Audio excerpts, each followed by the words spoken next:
네, 내일 오전에 8시 김프로님의 뉴욕 체험기죠. 뉴욕 금융 체험기 다양한 분들 아마 만나고 인터뷰한 깊이 있는 내용들을 여러분께 전달해 드릴 것 같습니다. 내일 아침 8시에 잊지 말고 함께 꼭 보시고요.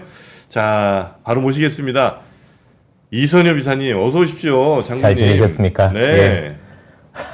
근데 오늘 이렇게 상태가 썩 좋아 보이지 않습니다. 어제 저기 치통 때문에 급하게 이제 밤에 큰 병원에도 갔다 왔고요. 이게 정말 여기까지 이렇게 올라오는 그 치통은 정말 참기가 쉽지 않네요. 그렇죠. 예, 그래서 지금도 너무 이게 그래서 혹시 제가 이 얘기를 하다가 중간중간 혹시 발음이 약간 새거나 그러시더라도 조금 양해를 부탁드릴게요. 그렇게 괜찮습니다. 그래서 원래는 어제 제가 다른 주제를 준비하려고 하다가 이게 데이터가 있어야 되는데 자료는 있는데 만들지 못했어요. 너무 아파가지고 운전도 못 하겠더라고요. 예. 치통도 세게 오면 그 진짜 아무 일도 못 하는데. 네, 정말 힘들었습니다. 굉장히. 오늘은 어떻게? 그래도 3% 때문에 나온 게 맞습니다. 사실. 그래서 원래는 휴가를 낼까 했었어요. 이렇게 살아야 되나 싶을 정도여가지고 어쨌든 건강들 되게 조심하셨으면 좋겠습니다. 치통 세게 온 거 경험 못 해보신 분들은 아마 이해 못 하실 수도 있는데. 맞습니다. 정말 아무 생각이 안 납니다. 맞습니다. 그래서 오늘 이제 좀 시장 얘기를 좀 해드리면 그렇습니다. 우선 이제 먼저 첫 번째 해드려야 될 얘기가 뭐냐면 많은 투자자분들께서 지금 힘들어 하시는 이유가 시장은 나쁘지 않잖아요. 지수는 올랐으니까. 가장 큰 이유가 뭐냐면 어떤 걸 사야 되는지도 모르시지는 않을 거예요. 예컨대 뭐 지금 시장에서 시장을 움직이는 힘이 뭐야 그러면 AI하고 수출 두 단어고 특히 그 AI는 뭐 우리가 다 알고 있는 거지만 수출도 중국이 아닌 미국향 수출 그렇죠? 그래서 최근에 뭐 변압기 흔히 얘기하는 음식료, 화장품까지 전부 다 이제 미국 중심으로 새롭게 수출이 늘어나는 기업들이 시장을 지배하고 있다는 건 모르는 사람은 없습니다. 문제는 이 관련 기업들이 주가가 너무 올라 있고 너무 급하게 오르다 보니 좋은 건 알겠는데 지금이라도 사야 되는지라는 고민이 가장 큰 고민이 아닐까라는 생각이 좀 많이 들더라고요. 뭐 많은 분들이 지금은 무조건 이제 수출주를 사야 된다라고 얘기를 하는데 수출주가 틀린 게 아니라 미국향 수출주로 약간은 좀 국한하시는 게 맞다라고 우선적으로 말씀드리고 싶고 지금은 이 관련 기업들에 대해서 제가 보기엔 아직도 갈 길이 더 남아있다라고 생각을 해요. 그래서 관련 기업들 중에서 분명히 주가가 덜 오른 기업들이 많이 있고 또 일부는 지금 많이 올랐음에도 불구하고 매출 성장이 더 많아져서 현 주가보다도 더 올라갈 기업들이 있다라고 생각을 합니다. 물론 이제 기업마다는 다르긴 하겠지만 그래서 지금은 너무 올라서 걱정이다라기보다는 그 오른 게 정당화되었는지 혹시 아니면 더 갈 수 있는 여지는 있는지에 대해서 조금 산업적으로 공부를 조금 더 해보시면 어떨까라는 생각을 하고 있습니다. 지금 주목받는 친구들 말씀하신 것처럼 미국 수출 변압기, 그다음에 화장품 없지 않아요? 거의 그 정도라고 봐야죠. 거기에 이제 최근에 가스전, 그 유전 관련주들 이런 것들 빼놓고는 거의 대부분 틀리지 않거든요. 그래서 공부할 게 이렇게 많지도 않은 것 맞습니다. 그래서 극단적으로 쏠리고 있고 너무 쏠림이 심하다 보니까 사실 시장에 있는 자금도 그것만 집중을 할 거 아니에요. 그러다 보니까 변동성도 커지고 있고 그래서 그 관련 기업들이 오르는 것만 좋은 게 아니라 혹시 소폭 조정을 받아도 그 조정폭도 적지가 않습니다. 뭐 예를 들어서 하루에 진짜 10%씩 조정받는 건 일반적으로 벌어지는 현상이라 투자자분들이 좀 쉽지 않을까라고 생각을 합니다. 또 하나 이제 많은 분들이 고민은 뭐냐면 지수가 이렇게 흘렀는데 도대체 언제 시장이 쉬어가지? 아니면 지금 시장은 혹시 끝난 거 아닐까? 거의 뭐 8분응선, 9분응선 온 거 아닐까? 이런 고민도 있을 것 같아요. 그래서 이 두 번째에 대한 얘기를 어제 있었던 연준의 FOMC 결정을 토대로 해서 제가 좀 말씀을 드려보려고 합니다.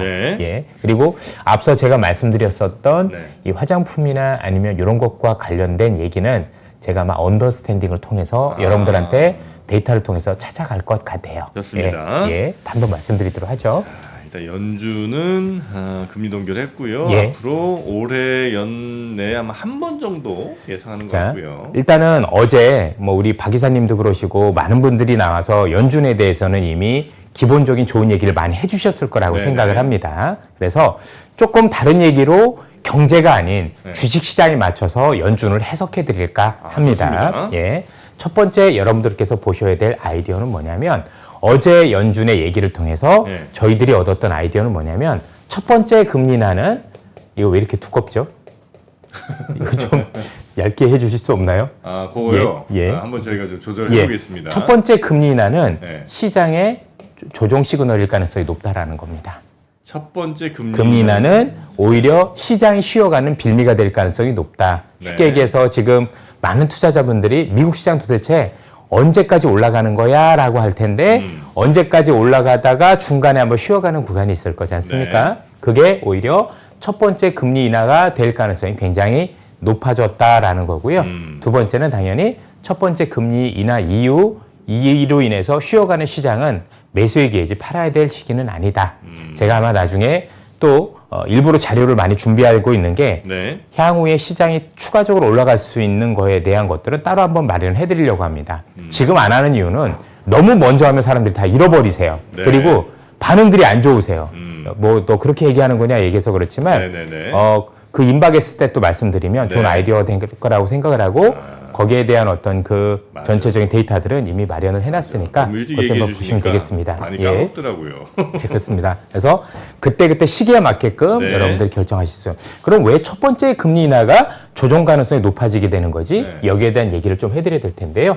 이러려면 약간의 이해가 있으면 좋겠는데 갈라서 볼게요. 자, 이번 이전, 그러니까 지난 상반기에 FOMC가 있고 네. 지금 현재의 FOMC가 있습니다. 일단 다른 게 뭔지 제가 말씀을 드릴게요. 예. 글씨가 조금 이제 좀 지저분해서 잘 안 보이실 텐데 아까 저- 나온 것 같은데. 저도 제 글씨 잘 몰려 있습니다. 그러니까 자, 얘기만 잘 들으시면 되고요. 네네네. 기억해 보시면 네. 지난 상반기에 연준은 우리한테 네. 힘주어서 어떤 걸 강조했냐면 선제적 금리 인하 가능성을 연준이 우리한테 제시를 했었습니다. 예. 선제적으로 내리겠다. 즉 경제가 나빠지기 전에 선제적으로 금리를 내려주겠다. 그래서 연준이 지난 12월과 지난 3월 점도표를 통해서 점도표는 앞으로 내가 금리가 어떻게 될 거라고 점을 찍는 거잖아요. 네네. 그 점도표에서 어떤 얘기를 했냐면 올해 3번 얘기를 했었던 거죠. 그래서 우리는 뭐 연준이 3번이라고 하니 또 이제 시장에서는 연준과 맞서지 말라는 얘기가 있으니까 그래 3번 정도는 할 거야. 또는 우린 그 이상에 대한 기대도 있었다라고 네. 보시면 되겠습니다. 그리고 연준이 이렇게 선제적 금리를 얘기할 수 있었던 이유는 뭐였냐면 물가 측면에서 놓고 볼 때 수요 측면의 물가가 있고 공급 측면의 물가가 있는데 잘 아시는 것처럼 이 공급 측면의 물가가 내려온 거잖아요. 공급망이 해소가 되면서. 그렇죠? 그런데 수요는 아직 잡히지 않음에도 불구하고 공급이 일단 잡힌 상황에서 뭘 기다렸냐면 네. CPI에서 지난달 기준으로 36.1%를 차지하는 주거비가 내려올 거라고 봤던 겁니다. 네. 아예 글씨가 좀 덜 보이는 것 같긴 한데 저희가 하여튼 최대한 보이게 여러분 그래서 해놓겠습니다. CPI 중에서 네. 36%를 차지하는 주거비가 내려올 거다라고 봤던 거고 예. 왜 이 주거비가 내려올 거라고 봤냐면 주거비하고 집값하고 시차가 18개월 정도 됩니다. 예. 근데 집값은 이미 2년 전부터 내려오기 시작을 했기 때문에 그러니까 20개월 이상 전부터 내려오기 시작했기 때문에 시간적으로 보더라도 이제 주거비가 내려올 때가 된 거죠. 네. 주거비라면 렌트비를 얘기를 하는 겁니다. 네. 그렇죠? 그래서 또 하나는 미국에서 최근에 거래가 되고 있는 실제 계약들을 보면 계약이 높게 거래되는 게 아니라 낮게 거래되고 있습니다. 네. 금액이. 그러면 실제 거래도 낮게 거래되고 있고 원래 집값의 후행에서 18개월 뒤에 임대료가 하락하는 경향들을 생각을 하면 전반적으로 이 36.1%를 차지하는 주거비가 내려오지 않을까. 네. 그러면 가능하다라고 오스탄 굴숲이 시카고 연은 총재도 여러 번 얘기를 했었었고 연준의 기대였다라고 보시면 될 것 같습니다. 네. 심지어는 1, 2월 달에 이 CPI 물가 지수가 높게 나왔을 때도 이거는 범피야. 원래 물가라는 게 한 번에 떨어지는 게 아니라 울퉁불퉁 할 수도 있는 거고 네. 계절성이 있기 때문에 괜찮아라고 다독였던 거 기억을 하실 거라고 생각을 합니다. 그랬던 연준이 이번 달부터 확 바뀐 거죠. 이번 정확하게 바뀐 건 4월부터 바뀌기 시작을 한 건데 그래서 이번에 초점이 뭐냐면 선제적 금리 인하를 안 하겠다라고 한 게 되게 중요합니다. 선제적 금리 인하를 하지 않을 거야. 그리고 두 번째는 그럼 선제적 금리 인하 안 하면 나중에 경제 안 좋아지면 어떻게 할래 했더니 유연하게 대응은 해줄게. 유연하게. 이건 뭐냐면 유연하게 대응을 해줄게는 뭐냐면 말 그대로 경제가 혹시 무슨 일이 생기면 시기를 가리지 않고 해줄게라고 얘기가 나오는 거고 네. 여기서 중요한 것 유연하게 대응해줄게라는 이유가 되게 중요한데 이게 뭘 뜻하는 거냐면 혹시 고용이 불어지면이에요.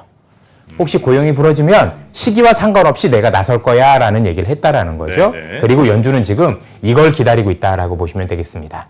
어제 구체적인 얘기를 했다라고 보시면 될 것 같은데요. 네. 일단 선제적 대응은 안 하고 그럼 뭘 할 거냐? 데이터에 의존할 거야 라고 얘기를 했는데 잘 아시다시피 데이터는 그중에서도 고용지표는 네. 경기 후행 지표 중에서도 경기 후행 지표죠.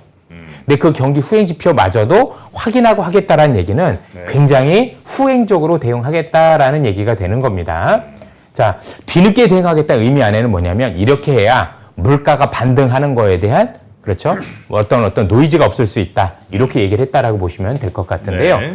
중요한 건 뭐냐면 어제 연준이 어떤 얘기를 우리한테 강조를 했냐면 자, 현재 인플레이션이 내려가고 있는 건 같은데 확실히 더 잡히고 있다는 자신감이 없다는 얘기를 네. 파월 의장이 공식적으로 했어요. 자신감이 없다? 그럼 뭘 보고 싶다? 자신감 있는 데이터를 보고 싶다. 그리고 어제 나왔던 CPI가 좋았잖아요. 네. 근데 그 정도 가지고는 안 된다라고 얘기도 했어요. 좋은 건 맞는데 그 정도 가지고는 안 되고 그럼 뭘 보고 싶은 거냐는 얘기도 했는데 공식적으로 지금 물가가 안 떨어지는 얘기를 했습니다. 아마 많은 분들이 우리 제가 좋아하는 우리 김학준 센터장님이나 이런 분들 얘기도 많이 들으셨겠지만 미국의 물가가 안 떨어지는 이유 중에서는 사실 미국이 지금도 너무나도 많은 돈을 찍어내는 것도 확실히 원인이 돼요. 그렇지 않습니까? 네. 근데 그거 말고도 또 어떤 경우는 결국은 경기가 그냥 쉽게 얘기하면 수요가 네. 생각보다 단단해서 그렇다라고 얘기를 했고 그리고 어제 공식적으로 어떤 얘기를 했느냐. 그래서 임금이 조금 둔화돼야 되지 않겠느냐. 그래야 뭔가 수요가 줄어들고 이 수요가 줄어들면 물가가 잡힌 거로 보겠다. 그냥 간단하게 우리 표현으로 고용이 부러지는 걸 보고 싶다는 얘기를 공식적으로 했다라고 보시면 되겠습니다. 원래 이들의 생각은 전체적으로 주거비가 혹시 잘 내려와 주면 고용이 훼손되지 않는다고 하더라도 사실은 금리를 내릴 수 있는 여지가 있다라고 생각을 했었었고 주거가 안 내려오니까. 네, 실제로 요 상반기 때 네. 파월 의장의 기자회견 내용 보면 그 얘기가 자주 나와요. 그래서 제가 그런 원래 자료를 다 찾아서 보여드리려고 했던 네네. 건데요. 그래서 파월 의장의 기자회견 내용도 제가 모아놓은 것들이 있어서 보면 굳이 고용을 해치지 않아도 물가를 네. 잡을 수 있어요라고 얘기를 했는데 이번에 달라진 게 이거죠. 고용을 해치지 않고는 물가를 잡을 수 없어요라고 얘기를 했다는 게 되게 중요해요. 그래서 사실은 이번에 이 친구들이 이렇게 했었던 이유 중에 하나가 뭐냐면 네. 결국 현재 있는 고금리를 오랫동안 유지를 해야 사람들이 고금리가 오랫동안 유지될 것 같고 금리가 내릴 것 같지 않으면 제일 먼저 하는 행동이 뭐냐면 내구재를 안 삽니다. 쉽게 얘기해서 자동차를 덜 사고 아니면 가전제품을 덜 사고 이러거든요. 네. 그게 지난 4월 달부터 실제 연준이 이거 내가 생각했던 물가 경로하고 다르잖아 라고 생각을 했고 야, 이 물가가 쉽게 안 빠지겠는데 라고 하면서 그때부터 연준의 톤이 바뀌었잖아요. 네. 톤이 바뀌고 나서 여러분들 ISM 제조업 지수가 2달 연속 하락을 했어요. 그리고 실제 미국에서 나오고 있는 지표들도 놓고 보면 신규 주문이 실제로 줄기 시작을 했습니다. 그리고 재고가 늘기 시작을 했어요. 네. 그죠? 고금리가 오래될 것 같으니까 야, 이렇게 되면 금리 안 내려갈 것 같은데 그럼 내가 지금 물건을 쓰는 게 맞겠어? 경제가 쉽지 않을 것 같은데라는 얘기를 했다라는 거죠. 그래서 최근에 월마트라든가 아니면 미국에 있는 이런 코스트코라든가 이런 어떤 대표적인 상점들에서 할인 판매를 시작을 했고 그 할인 판매가 최근에 어제 나왔었던 CPI 물가에 반영되기 시작을 한 거예요. 그래요? 잘 안 팔리기 시작을 하니까 쉽게 얘기해서 미국에서도 고금리에 따른 부작용 또는 서민들 중심으로는 높아진 물가에 대한 부담이 본격화되기 시작을 한 겁니다. 네네. 그러다 보니까 물건을 잘 안 팔리고 그러면서 가격 할인을 시작을 했고 그러면서 전체적으로 물가가 잡혀가는 거죠. 그럼 이 상황에서 연준은 기세를 받겠죠? 이러니까 되네. 내가 앞으로도 고금리를 더 오래 유지한다라고 얘기를 하고 그다음에 섣부르게 금리 인하를 서두르지 않겠다라고 얘기를 하면 지금처럼 내구재 소비가 더 줄고 그로 인해서 기업들은 재고가 늘어나고 그러면 고용을 덜 하게 되고 그러면 실제적으로 경기가 둔화되면서 네. 내가 금리를 인하할 수 있는 여지를 만들겠다라는 게 현재 연준의 기본적인 생각이다라는 게 제 얘기가 아니라 어제 연준 파월 의장의 기본적인 어떤 그 질문과 내용이 네. 종합적으로 보면 이런 얘기를 공식적으로 했다라는 거죠. 중요한 건 뭐냐면 네. 이 상황에서 앞서도 보셨겠지만 미국이 그동안은 금리를 내리는 조건이 주거비였는데 이제는 고용을 조금 부러뜨리는 쪽으로 핵심적인 내용이 이동이 됐다라는 거고 네. 문제는 고용이 한번 훼손이 되기 시작하면 네. 시장에서는 오버해서 해석할 가능성이 높다라는 즉 과장해서 해석할 가능성이 높다라는 거죠. 우리가 알고 있는 고용이 어려워지면 단순히 고용이 어려워지는 게 아니라 경기가 혹시 일시적 둔화가 아니라 네. 혹시 또 더 안 좋아지는 거 아니야라는 식으로 시장은 해석할 가능성이 높고 그래서 제가 보기엔 이로 인해서 시장이 쉬어갈 빌미를 줄 것 같다라고 말씀을 드리고 싶은 겁니다. 네. 그래서 지금 당장은 제가 볼 때는 뭐 여름까지는 제가 볼 때는 오히려 이 연준의 이런 모습들 때문에 시장이 나쁘다라기보다는 오히려 금리가 많이 올라가지 않고 또 앞서 보여드렸던 이런 요인들로 인해서 즉 내가 금리를 오래 유지할 수도 있고 또는 지금 보셨던 것처럼 선제적으로 금리 인하 안 한다는 것 때문에 사람들이 소비를 줄이는 여파로 금리가 또는 우리가 알고 있는 여러 가지 그 경제와 관련된 데이터들이 식어갈 가능성이 높거든요. 그러면 이런 식는 거로 인해서 미국의 국채 10년물, 2년물이 내려오면서 시장을 조금 들어올릴 가능성이 저는 현재는 있다라고 보고 이게 나온 다음에서 향후에 고용지표가 나왔었을 때 혹시 고용지표가 이게 뭔가 조금 뭐가 이상한데 라는 시그널들이 나오기 시작하면 네. 아마도 그때가 오히려 금리가 낮음에도 불구하고 시장이 한 번 정도 좀 쉬어갈 수 있는 그럴 가능성이 여기서 나오지 않을까라고 저는 조심스럽게 생각을 하고 있습니다. 물론 네. 제 생각이 다 맞느냐 안 맞느냐는 네. 저도 지켜봐야 되고 저도 많이 틀렸기 때문에 항상 말씀을 드리지만 이런 어떤 거에 대해서 우리가 좀 고민을 많이 해야 된다 이렇게 생각을 하고 있습니다. 네. 그 핵심은 연준의 판단이 이제는 주거비에서 고용으로 옮겼고 맞습니다. 예. 고용이 좀 안 좋아지는 상황이 와야 이제 금리 인하를 할 거고 예. 대신 금리 인하를 하는 순간이 그렇다 주가가 빵 뜨는 막 저 성장주 올라가고 이런 시기가 아니고 오히려 주가가 한번 쉬어갈 수 있는. 쉬어갈 수 있는 상황이 예. 될 거다. 여러 차례 말씀을 드리지만 그렇게 말씀드린 이유가 뭐냐면 네. 사실 그 경제하시는 분하고 주식하시는 분은 생각이 다를 수밖에 없는데 네. 경제하시는 분들 입장에서는 금리가 한 번을 내릴 거냐 두 번 내릴 거냐도 되게 중요합니다. 근데 주식하는 분들은요 금리가 한 번 내리냐 두 번 내리냐 그렇게 중요하진 않습니다. 일단 내리기만 하면 문제가 없는 거죠. 그러니까 현재 이 시장은 네. 혹시 내린다고 하던 금리를 다시 올리거나 그죠? 다시 상승세로 방향을 잡거나 또는 경기가 둔화가 아니라 침체로 간다라면 이 시장은 끝났다라고 볼 수가 있을 겁니다. 그런데 네. 그 두 가지 케이스가 아니라면 네. 사실 올해 금리를 세 번을 내리든 두 번을 내리든 큰 추세에는 변함이 없습니다. 그래서 사실 자주 나와서 말씀드렸던 이야기 중에 굳이 경제 얘기는 듣지 않으셨으면 좋겠습니다. 안 들으셔도 큰 문제가 없고 오히려 지금은 기업이나 산업에 조금 더 집중하시는 게 유리할 겁니다라고 말씀드렸던 이유고 그런 측면에서 놓고 보면 지금도 크게 다르지 않다. 어제 뭐 연준에서도 기본적으로 금리 인상을 가정으로 깔고 있지는 않다라고 얘기를 공식적으로 했었던 거죠. 네. 그리고 뭐 한 번이냐 두 번이냐 사실 어제 파월 의장이 재밌는 얘기를 한 게 시장의 생각과 우리의 생각이 다르지 않다라는 얘기도 했어요. 그 얘기는 뭐냐면 지금 우리 뭐 정 프로님께서도 말씀을 주셨지만 우리도 한 번이나 두 번 얘기하잖아요. 네. 연준 위원들도 한 번이나 두 번을 얘기하는 게 공식적입니다. 점도표상을 합해보니까 하는 거지 실제 여러분들 금리를 두 번 19분이 점을 찍거든요. 네. 19분 중에서 8분이 두 번 내리겠다예요. 그 다음에 7번이 한 번 내리겠다. 네. 즉, 두 번 내리겠다라는 사람이 한 번 내리겠다는 사람보다 많아요. 근데 왜 점도표가 한 번이야? 이건 4명 정도는 안 내리겠다라는 분들이 계셔서 그래요. 저 4명은 아예 못 내릴 거야 라고 얘기를 하셨기 때문에 그렇고 네. 그분들은 저희들 표현으로 이제 쓰기다신 거죠. 사실 조금 이제 걸러야 되는 분이라고 네, 생각을 네, 하고 네, 가장 중심적인 있는 분들은 한 번 내지는 두 번. 그리고 그 한 번 내지 두 번에서 두 번이 더 숫자가 많으니 사실상 그 중에서 한두 명만 생각이 바뀐다고 하더라도 연준의 금리 인하는 두 번 정도가 되지 않겠느냐라고 생각을 할 수 있을 것 같아요. 네. 그럼 이제 여기서 또 하나 중요한 게 야 그럼 좋아.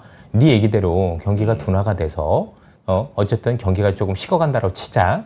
그래서 시장이 쉬어가면 그 다음 경기가 안 좋아지는 게 맞는데 왜 올라간다라고 얘기를 하니라고 말씀을 주실 것 같아요. 네. 그 얘기를 조금 해드리도록 하겠습니다. 제 시간이 많이 있나요? 지금요 한 예. 10분 정도. 예, 알겠습니다. 네. 자, 일단은 어쨌든 시장이 올라가다 조정이 있을 거고 예. 조정의 빌미는 고용이 훼손되는 거겠죠. 네. 고용 훼손이 있을 거고요. 그러면 당연히 금리는 내려가겠죠. 실세 금리는 더 내려가겠죠. 네. 자, 이렇게 되면 일단은 조종까지는 조종인데, 근데 여러분들 말이 제가 볼 때 사야 될 조종이라 말은 그렇지만 요즘 뭐 지수가 한 2, 30포인트 빠져도 종목별로는 10% 이상 하락하는 경우도 되게 많거든요. 네네. 그래서 사실 종목별로는 정말 의학소리 날 수도 있는 이럴 가능성도 있기 때문에 뭐 조종폭이 지수는 크지 않을지 모르겠지만 종목별로는 조금 여러분들이 섬세하게 바라보실 필요가 있다고 생각을 하는데, 일단은 금리가 내려감에도 불구하고 시장이 살아날 수 있는 근거는 크게 두 가지로 말씀드립니다. 첫 번째는 앞서도 말씀드렸지만 연준이 혹시 이렇게 해서 고용이 훼손되는 게 보이면 어떻게 하겠다? 유연한 대응을 하겠다. 네. 유연한 대응을 하겠다. 이게 뭐죠? 무조건 그 즉시 내리겠다. 그래서 여러분들 만약에 진짜 뭐 7월에 금리는 할 거냐 아무도 모르지만 고용 훼손되면 7월도 되는 거예요. 그러니까 무조건 꼭 9월에 된다가 아니라 네. 고용이 크게 훼손되는 달은 유연한 대응을 해서 선제적이 아니라 후행적이죠.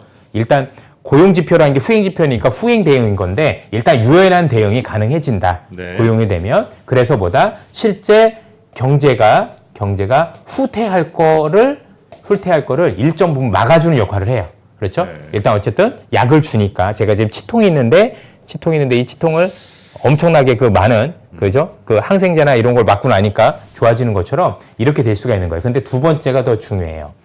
옛날 같으면 옛날이란 이 이전의 경제 같으면 실제 미국 경제가 둔화되기 시작하면 지수가 생각보다 깊게 내려갔는데 네. 지금 경제가 다른 게 뭐냐면 지금 경제는 미국의 소비가 아니라 투자 중심의 경제이기 때문입니다.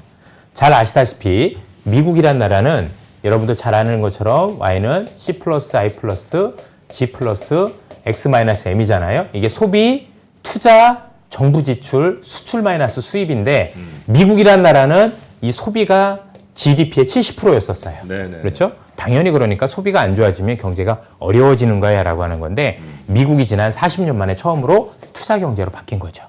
그렇죠? 왜냐면 지금 AI와 관련된 건 투자죠. 네. 그렇죠? 엔비디아는 투자 때문에 올라가는 거고 변압기도 투자 때문에 올라가는 거고 쉽게 얘기하면 미국이 지금 새롭게 제조업 국가로 변하겠다. 말이 그렇지 제조업 국가로 변하려면 이전에 없었던 제조업을 미국 안에 투자를 해야 되는 거고 네. 요 투자 관련주들은 반드시 남의 돈을 빌려서 합니다. 그렇죠? 우리가 아는 풍력, 태양광 이런 것들이 내 돈 가져가는 게 아니라 돈을 은행에서 빌려요. 그렇죠? 또는 우리가 뭐 프로젝트 파이낸싱으로 빌린다고요. 네. 빌릴 때 조달금리가 낮아지면 유리하잖아요. 그렇죠? 그래서 이게 더 활발하게 재개가 됩니다. 그래서 올라오는 기업들이 다시 고금리 때문에 최근에 돈을 빌리기가 어려워서 네. 했었던 투자 관련 기업들이 뒤를 이어받는다라고 보시면 될 것 같아요. 그래서 오히려 이런 거 나왔었을 때 지금까지 있었던 이 투자 관련 기업들이 잠깐 쉬어가면서 다시 힘을 낼 수 있는 계기가 되는 게 제가 볼 때는 오히려 이 금리 인하가 될 가능성이 높기 때문에 네. 사실 이렇게 보는 금리 인하 또는 시장의 조정은 사실 여러분들이 주식에 대한 비중을 크게 줄여야 될 때가 아니라 주도주가 될 수 있는 기업들을 잘 담아야 되는 시기가 아닐까라고 조심스럽게 조금 말씀을 드립니다. 네. 그래서 저는 뭐 시장에 대해서 지금 너무 앞서서 너무 많이 올랐으니까 너무 조정이 클 거야 아니면 언제 조정이 와라고 얘기하는 것도 중요한데 그것보다는 지금 어떤 기업이 그래도 훨씬 더 좋지? 앞으로 더 어떤 기업들이 더 많이 올라갈 가능성이 높을까 찾아보고 거기에 대해서 집중하는 게 지금으로서도 더 유효한 전략이 아닌가라는 생각이 듭니다. 네. 그래서 저희들 말씀보다는 아침에 뭐 우리 박 이사님이라든가 아니면 또 종목 얘기해 주시는 분들 많잖아요. 특히 이제 산업 얘기해 주시는 분들, 그분들 말씀을 조금 더 경청을 하고 그분들 속에서 조금 깊이를 보셨으면 좋겠습니다. 제가 조금 이제 당부의 말씀을 드리면 요즘 이제 텔레그램도 아니면 유튜브도 좋은 정보들이 많은 건 사실입니다. 네. 잘 하시는 분들도 많고 그런데 이게 이제 한번 나오면 확대 재생산되다 보니까 투자자분들이 거기에 너무 민감하게 반응을 하십니다. 그래서 실제 뜯어보면 이게 그렇게 빠질 내용이 아닌데 정말 급락시키는 경우들도 많고 또 하나는 이런 정도 뉴스면 셀온, 즉 뉴스가 나오는지 즉시 파는 걸 셀온이라고 하잖아요. 이건 오히려 뉴스가 더 사야 될 뉴스인데 사람들이 왜 다 팔지? 이런 경우도 되게 많은 것 같아요. 네. 그래서 이런 어떤 정보라든가 아니면 산업에 대한 이슈가 나오면 조금 더 찬찬히 생각을 하셔서 이게 깊이가 되는 게 얼마나 깊어지지? 이렇게 생각을 한번 해보시면 제가 볼 땐 조금 더 현명하게 대응하실 수 있지 않을까. 왜냐하면 제가 이것 때문에 주변에서 팔아야 되지 말아야 되는데 그런 것 때문에 팔았다가 그 종목을 다시 못 샀는데 그 뒤로 본인들이 벌었던 것보다 더 많이 오른 경우도 많이 봤고요. 제가 볼 때도 야, 이 뉴스는 굳이 그날은 빠져서 아프다고 하더라도 네. 오히려 더 살 기회가 맞는 것 같은데 왜 이렇게 민감한 반응하지? 이런 것들이 많았던 것 같아요. 그래서 그런 거 나왔을 때는 즉시적으로 반응을 하시는 것보다는 네. 한 번 더 곱씹어 보고 이게 정말 어느 정도 영향이 있는지 결국 시장 시간을 두면 제자리로 오거든요. 그래서 조금 더 차분하게 대응을 좀 권고를 드립니다. 네, 네, 네. 예, 저희도 힘들더라고요. 그렇게 하다 보니까. 예. 자, 이제 이런 상황에서 지금 이제 물론 이제 자세한 얘기는 한번 언더스탠딩이나 이런 데서 한번 뭐 풀어주시겠습니다만 지금 투자자들의 관심은 어쨌든 조금 더 갈까가 맞습니다. 아, 조금 그래. 더가 아니라 생각보다 많이 갈 가능성이 높습니다. 그래요? 예. 이렇게 얘기하면 야 이게 뭐 이렇게 올랐는데 뭐 단기간에 조정 이럴 수도 있는데요. 그래서 시장 사이즈하고 산업의 사이즈를 봐야 되는 겁니다.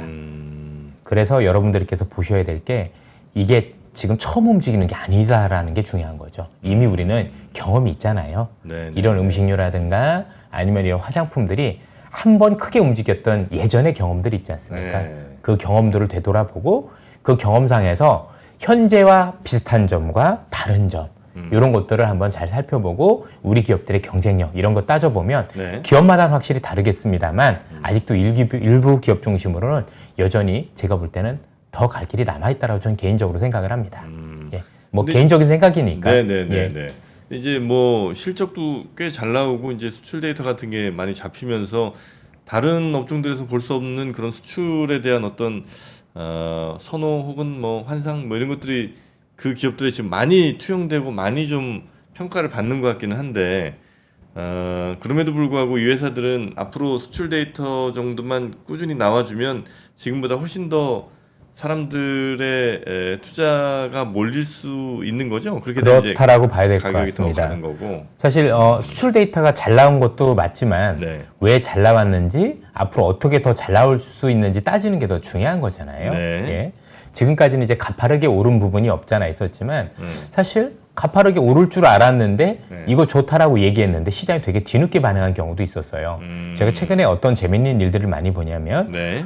실제 제가 이제 기업 조사를 많이 해보면서 변압기 같은 경우도 대표적이었었는데 몇몇 기업들에 대해서 이 기업들이 이렇게 되게 실적이 좋아질 것 같은 예를 들어서 2배, 3배 이상 늘어나는 게 보이는데 뭐 투자자들한테 많이 권유도 하고 저희들도 포트폴리오도 편입을 했는데도 불구하고 실제 지난 4분기에 주가가 뒷걸음질 쳤어요. 몇몇 종목들은 그래서 이상할 정도로 그래서 뭐 많이 전화들 오시고 야, 네 얘기가 맞다라면 네. 주가가 거짓말 안 할 텐데 왜 빠지냐라는 얘기를 해주셨었고 실제 되게 힘들었었어요. 그래서 실제 제가 조사해보니 몇 배 오르는 게 맞다라고 했는데 그 뒤로 한 달 뒤부터인가 한 4배, 5배씩 올랐던 것 같아요. 재령전기가 대표적이겠죠. 네네, 예, 예. 네네. 그런 식으로 이게 뭐냐면 사람들이 극단적으로 쏠려 있다 보니까 관심이 없다가 한 번 관심이 있으면 그게 한 번에 폭발하는 것 같다라는 거죠. 그래서 뭔가 내가 알고 있어도 실제 그게 반영 안 되는 경우도 되게 많았던 것 같아요. 이게 또 이제 그런 거 있잖아요. 변압기 무슨 전기 설비 이게 언제적 무슨 저 상품들을 지금 이 첨단 AI 시대 뭐 이런 생각들을 좀 하다 보니까 그래서 더 사람들이 아닌 거 아닌가 하는 의심들을 더 많이 하다가 이제 뒤늦게 막 그것보다는 네. 저는 이런 것 같습니다. 뭐 변압기도 그렇지만 살아생전에 변압기가 이번만큼 또 오른 걸 또 볼 수 있을까요? 아니 그 이전에 네. 우리가 변압기 가지고 돈 벌어본 적이 저도 증권회사 입사한 적 한 번도 없었던 것 같습니다. 그래요. 어떻게 보면 네. 사람들이 이제 그동안에 IT는 그동안에 오르기도 하고 많이 내리기도 했잖아요. 자동차도 그렇고 이런 것들에 대해서는 그래 오르고 내리고 하니까 잘 사면 된다라고 생각을 하지만 정말 역사상으로 거의 오른 적이 한 번도 없었던 업종이 오르면 대부분 분들이 여기에 보수적인 대응을 하십니다. 그게 되겠어. 그러니까. 야 내가 해보니까 이게 돈이 안 돼라는 생각을 할 수 있다는 얘기죠. 아마 네, 네. 그러면서 조금 더 이렇게 유연하지 못했었던 거 아닌가라는 생각이 들고 실제 화장품들도 그랬어요. 음식료들도 그렇고 아유 미국 애들이 우리 거 김치 먹을 것 같아? 그렇지 않습니까? 그렇죠? 어떻게 보면 음식 문화라는 게 쉬운 게 아닌 건데 네. 이게 되면 얼마나 되겠어? 이런 생각. 왜냐면 음식료와 관련해서는 많은 분들이 야 이건 내수야라는 생각을 가지고 계시는 거잖아요. 반짝 예. 유행이겠죠. 예, 뭐 요 정도 그렇죠. 생각 많이 했는데. 맞습니다. 네. 근데 근데 여러분들 반짝 유행이겠지라고 해서 지금까지 달려온 대표적인 기업이 삼양불닭이죠. 네. 불닭이 지금 거의 한 7, 8년째 오르나요, 지금? 아 그래요. 예. 주가 한번 봐보세요. 아, 음식료라는 게 불닭 하나만 놓고 보다고 하더라도 네. 야, 이게 한 번 움직이면 일시적인 게 아니구나. 음식이라는 게 문화로 잡으면 정말 깊고 오래 가는구나라는 걸 삼양불닭을 통해서 느낄 수도 있는 거죠. 네네. 예. 화장품 같은 것도 그렇게 약간 비슷합니다. 문화랑 겹치는 그럼요. 거죠? 당연하죠. 그래서 이게 우리가 이해가 있어야 돼요. 네. 이해가 충분히 있어야 되고 그래서 이전의 사례를 충분히 경험하고 미국 시장에 대해서 우리가 철저하게 파악을 하지 않으면 사실은 굉장히 어려워지는 거죠. 안 하신 분 입장에서는 괜찮지만 네네. 문제는 중간에 내려오신 분들이 제일 힘들어하거든요. 아니 근데 그것도 예전 같은 뭐 중국 막 갈 때 LG 생건 아모레퍼시픽 뭐 이렇게 그냥 심플하게 그 회사들로 가면 되잖아요. 화장품 하면. 근데 이제 지금은 그런 큰 회사들 말고 작은 회사들이 막 잘 되는 맞습니다. 시기니까 예. 아 이게 뭐 가다가도 약간 좀 불안하거나 불안하죠. 네. 불안한 게 사실이고 그래서 안 불안하려면 그런 것들을 총체적으로 만들어주는 회사라든가 ODM 업체라든가 그렇죠?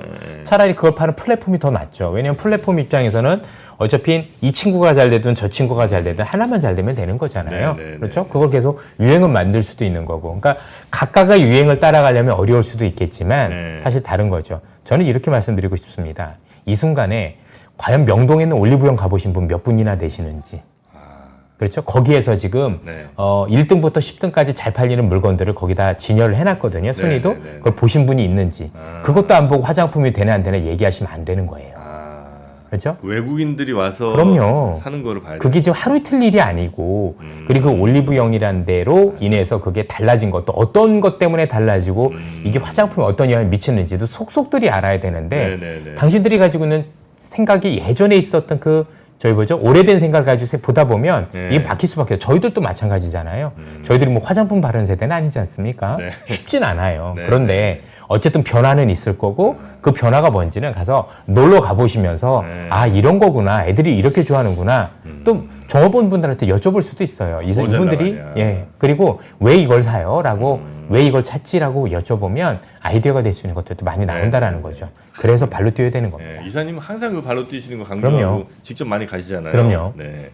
어떻게 오령 이번에 가보셨어요? 전 뭐 어제도 낮에 한번 잠깐 갔었었고요. 그러셨어요? 예, 네. 예, 치통이 있기 전에 그리고 거의 한 2주에 한 번씩은 이렇게 가는 것 같고, 그래요. 뭐 요즘 미국도 거의 분기에 한 번씩 가는 것 같고, 미국도 소비 보려면 가야 돼요. 네. 그죠?